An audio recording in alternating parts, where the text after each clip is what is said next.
నా పేరు జస్విత. నేను సాయి కృప హై స్కూల్లో 4వ తరగతి చదువుతున్నాను. ఈరోజు గణతంత్ర దినోత్సవంగా తెలుగులో స్పీచ్ ఇవ్వబోతున్నాను. గౌరవనీయులైన ప్రధాన ఉపాధ్యాయులకు మరియు ఉపాధ్యాయులకు, ఇక్కడికి విచ్చేసిన పెద్దలకు నా హృదయపూర్వక నమస్కారాలు. నా తోటి విద్యార్థులకు ముందుగా గణతంత్ర దినోత్సవ శుభాకాంక్షలు.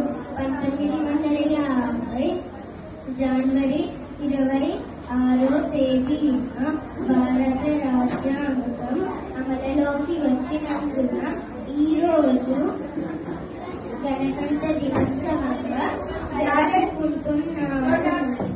భారత రాజ్యాంగాన్ని డాక్టర్ బిఆర్ అంబేద్కర్ గారు మరియు డాక్టర్ రాజేంద్ర ప్రసాద్ గారు రచించారు.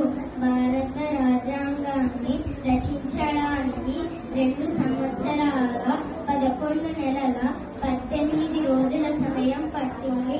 మన రాజ్యాంగం ప్రపంచంలో కంటే పెద్దది మరియు ఇది లిఖితపూర్వకంగా రచించారు.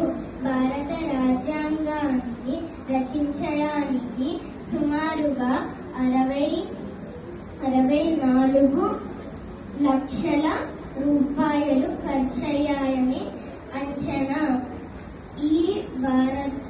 ఈ రాజ్యాంగం ద్వారా మనకు సమాన న్యాయం, విద్య, వైద్యం దక్కుతుంది. ఇది ఒక జాతీయ పండుగ. ధన్యవాదాలు.